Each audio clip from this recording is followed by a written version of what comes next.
The scientific world is filled with many terms and words that seem hard to understand.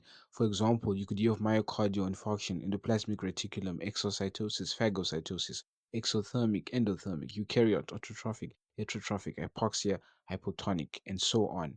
And many of these words seem similar, or something about them seems similar. And well, that is, they use a lot of the same prefixes and suffixes and root words, and memorizing them can be greatly beneficial to you. Now, this would be greatly beneficial if you're studying things in STEM, mainly say biology, biochemistry, chemistry, and so on. But even if you're not, it's very good to have science literacy. I'll start with something very simple. The word tele means far, and the word phone means sound. So you get words like telephone. And then the word hetero means different, and homo means the same. Homophone, same sound. And that's why the word is something like telekinesis. I mean, kinesis probably something to do with kinetic or motion. So that's telekinesis. The word scope means to observe, telescope. So you're observing something that's far away.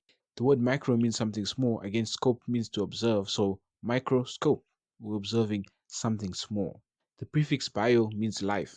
And the ology means study of. That's how we get words like biology when you combine them. Study of, well, life. That is how we get words like geology, psychology, ecology, entomology, and so on. Even words like terminology, which is a more colloquial meaning. I don't think you're thinking of like a field of study when someone says terminology.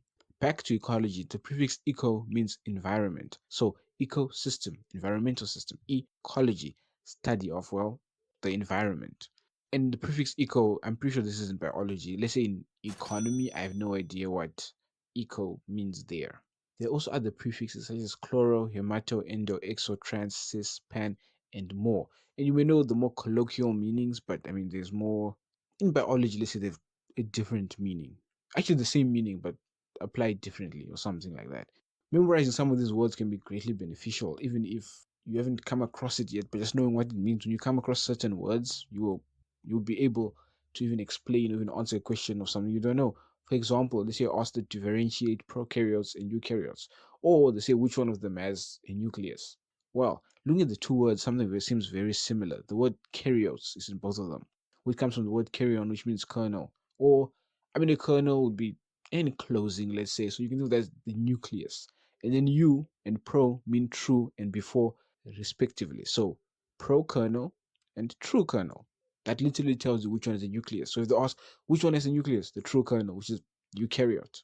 The word trough means nourishment or nutrients. So see you're presented with the following words: autotrophs, heterotrophs, and chemotrophs. Now, with these prefixes, you have auto, hetero, and chemo.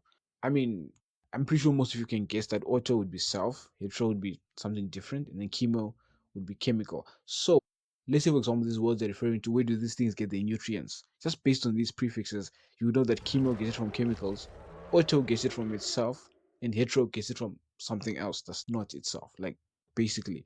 And if you come across a word, say eutrophication, right? Well, you have the word trough in there, so you know it has something to do with nutrients. Even if you don't know specifically what the word means, you know that it 100% is something to do with nutrients.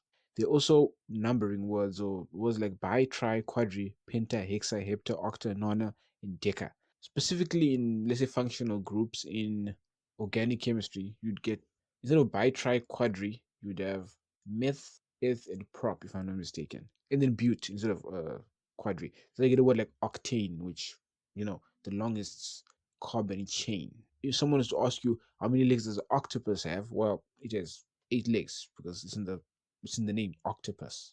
The word photo means light. So you get words like photosynthesis. Now, light synthesis. So it means we're making something from light. Searching on Google, a graph is a diagram showing the relation between variable quantities, typically of two variables, each measured along one pair of axes at right angles. So basically, it's a drawing. It's kind of. So if you come across a word like photograph, it's a drawing from light. That's what a photograph is. Also, the word meter means to measure. So something like the photometer, right? You can think of something that measures light, possibly, and which, well, it actually is. There are also words hyper and hypo, exo and endo, inter and intra, which are all interesting. Intercellular and intracellular place us inside and outside the cell. Exothermic and endothermic. Thermic, thermal energy, basically. So exothermic would mean thermal energy is going X outside, endothermic is going endo inside.